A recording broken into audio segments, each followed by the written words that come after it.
Сям'я Грамыка звярнулася з пытаннем незаконнага ўладання зямлі. Муж і жонка займаюцца захаваннем рэдкай пароды беларускага запрэжнага коня.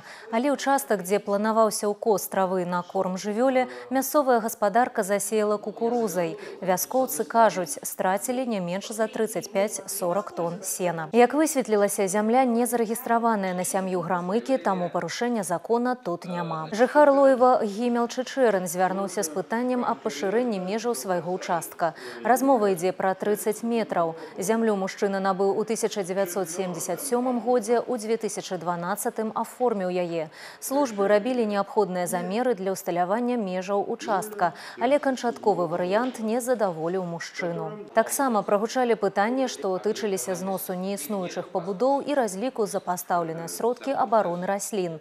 Усе пытанні ўзяты на асабісты кантроль Дмітрыя Петражыцкага.